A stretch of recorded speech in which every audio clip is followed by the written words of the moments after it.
think I haven't been thinking about you. I have. I've just been a bit down. Maybe it's political fatigue or the regular January movie slump. Or maybe it's just because I'm still not over the end of Squid Game Season 2.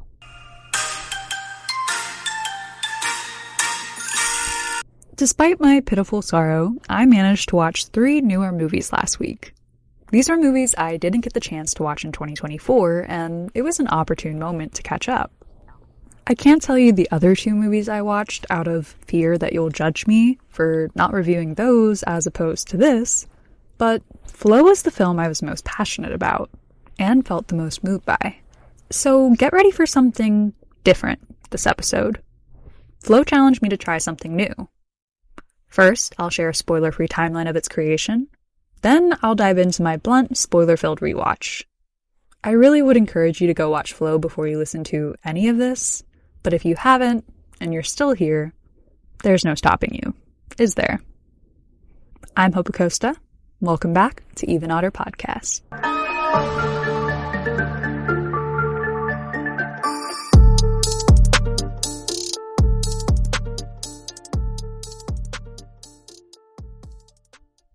Flow tells the story of a wandering cat whose journey through a flooded forest becomes an unexpected adventure of survival, resilience, and camaraderie. After stealing a fish from a quarrelsome pack of dogs, the cat is swept into rising waters and forms unlikely bonds with a Labrador retriever, a capybara, and a lemur. Together, they navigate treacherous currents, fend off hostile birds, and endure relentless natural forces, with the cat's courage and adaptability guiding their survival. Flow is a movie that transcends cultural boundaries by telling its story entirely without dialogue. Gints Zilbalodis is just that brilliant of a director. I was watching this video earlier where Gints made the comparison between directors who have the ability to visualize their scenes and directors who have to discover their scenes. He puts himself in the latter category, stating that instead of storyboards, he uses a virtual camera to explore the animatic. What is an animatic, though? An animatic is a preliminary sequence of shots, images, or sketches, usually with a soundtrack, viewed to determine its effectiveness before being finalized. Or as Gints describes it, a rough sketch of the environment. This non-storyboard approach was utilized for a few different reasons, but mainly for budget and efficiency. Flow is an independent film, and one that's been a long time in the making. Gints made the short film Aqua back in 2012. It's available to watch on his YouTube channel right now, but I would suggest it for after. Aqua laid the foundation for Flow, and is essentially the same in concept. But as its own project, Flow only took about 5.5 years. Its script writing and early animations began in 2019, with Gints working independently. He later connected with collaborators Martin Zupitis and Konstantinos Visanevskis in 2020. Both of whom played a key role in the incredible water animation in this film. Konstantinos also aided in the Python scripting used to generate specific visual elements, like the isolated shots of Cat while the deer encircle him. Something Flow is known for is that it was made entirely with Blender and rendered with EV. This is a bit over my head, but for anyone unfamiliar, Blender is a free and open source 3D animation software, and EV is a real-time render engine. I'm not saying it would be easy, but this means that this is a software you could download right now to make 3D art. Go, live your dream. By 2021, the team for Flow expanded to around 20 artists. Gints says they had to get creative with their budget, so for a lot of the concept artists and animators, this was actually the first project they had ever worked on. Gints insists that this was to their benefit, because the whole team was extremely passionate. I'm also insistent on giving them credit because these artists contributed some of my favorite details. The environmental storytelling like Cat's empty home, the various human statues, and the abandoned cities all beg the audience to ask, what happened to the humans? It makes sense that these details were handled by these other artists, because Gints himself has said that explaining where the humans went or how the flood happened were never parts of the story that motivated him. He was more focused on the characters and their journey. In 2022, Flow secured additional support from French and Belgian production studios, Sacre Bleu and Take 5. Gints knew he couldn't make the movie entirely in Latvia, because their animation industry just isn't as big as it is in France. They may want to rethink that, though, because Flow has quickly become the most widely distributed Latvian film ever. Flow originally premiered at the 2024 Cannes Film Festival. But you may have missed its theatrical release because Flow really didn't gain further recognition until after securing the Golden Globe for Best Animated Feature, as well as its subsequent Oscar nominations for Best Animated Feature and Best International Film. And honestly, it should have been nominated for Best Original Score, too. The music in this film is incredibly moving and never wasted. Gints and his team were able to create a truly stunning auditory and visual experience. I honestly had no idea what to expect going into this movie. This may not seem relevant, but I played the game Stray last year. Loved it, and felt like Flow might have a similar story to share. So it wasn't exactly a hard sell for me. I'm kind of always down for a good cat story, but this wasn't just a good cat story. This was a phenomenal journey, and I was absolutely blown away. I'm forever grateful to have watched this film, and if you love movies or animals and you haven't seen it already, you should go support it too. Especially so you can tune back in for the rest of this episode, because I'm about to get into spoilers. For the rest of this episode, I'll be sharing some of my more unfiltered thoughts while rewatching Flow. And I would absolutely love to hear some of yours too, so make sure to leave them in the comments below. First thought every time is going to be how adorable this cat is. During my first watch, I had underappreciated the creativity of this opening shot. The way they're able to frame Kat's reflection in the water is beautiful, and very indicative of the story to come. And visually, it only gets better from here. I love this art style. One particular reason why is that it's clear how much care went into making these animals feel real.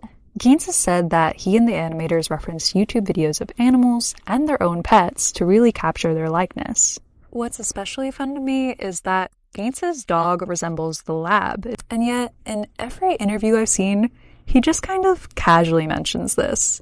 That's insane to me, because if that were me, I would never not mention that. I think it's such a gift for the animators to be able to immortalize their best pals in this way, and I really appreciate that they took the chance to do so. I mentioned earlier that one of my favorite aspects of the film is how the environment weaves extra narrative into the story. And that starts from the very beginning. Kat longingly passing the tiny cat statues in his yard, as well as one big cat statue, leaves me with two questions. Is Kat's owner responsible for this giant cat statue? And if so, who is this person? I'd like to be friends. I wanted to describe Flow as escapist, but Kat having to make this instant decision to leave home and everything he's ever known because of impending natural dangers is a fresh reminder of the natural disasters of the past year that people are still suffering from. Hopefully, Flow can be a reminder for audiences to value what they have and to help others in any way possible.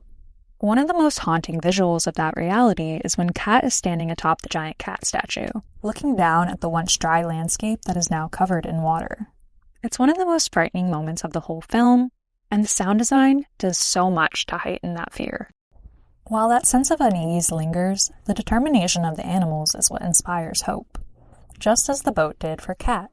And the agency expressed by the animals and their choice to save others throughout the film makes me wonder whether or not the capybara intentionally saved Kat when he first jumped on the boat.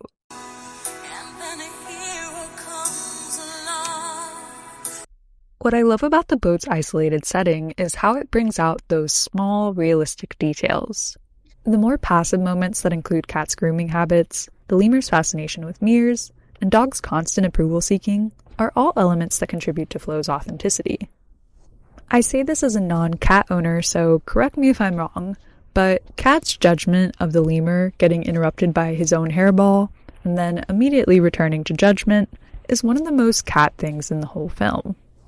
Flow's humor continues to shine in all of these small interactions. Dog's instant excitement to see Kat, followed by fear at the sight of the capybara for the first time, then being resolved by a nose boop, is just one of the many incredible moments that keeps this movie without dialogue flowing so well. And visually, the silhouetted shot of the whole group in front of the sunset is absolutely stunning. Also, just an FYI, that bird is real. It's called a secretary bird, and they really are that big. They stand around 4 feet tall and have a wingspan of about 7 feet. My favorite shots, though, are when Kat starts to gain confidence swimming and catching fish. These moments were a key part of Gints' original short film, Aqua, and you can tell how much love went into capturing and recreating them.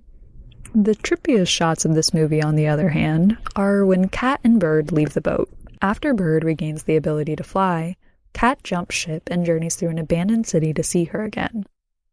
As they reunite, the rain starts to fall upward, and they begin to float into the sky, which now resembles a star-filled ocean. Eventually, Bird flies into the sun, and Kat descends back down to Earth.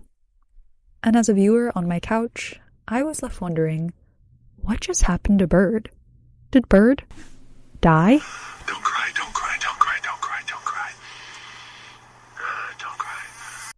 I said earlier that I appreciate how they don't make the other dogs outright antagonists. It's one of the reasons why, when the other dogs abandon them at the end to chase after the rabbit, it doesn't feel wrong or evil. It makes sense. Flo's story is all about how these characters have changed one another, and the other dogs just weren't around long enough to learn the same lessons that the main characters had. This group reunion with the beach whale shark at the end is one of the most bleak and heartbreaking things I've ever seen. It was brave. But you know what was even braver? Following it up with the happy ending people wanted in an end credits scene, where the whale shark is seen surfacing on the ocean, alive and well. I also had no idea about this end credits scene until days after I watched. So, just in case you didn't know, now you do. Flo gets a 9.5 out of 10. I don't think it's quite a 10, but it's real close. What would you rate it? In other news, happy February. And good thing, because February is bringing us back to horror movies. Finally! Love is in the air, and so is something far more sinister. As always, thanks for listening. Here's a little hint for next time.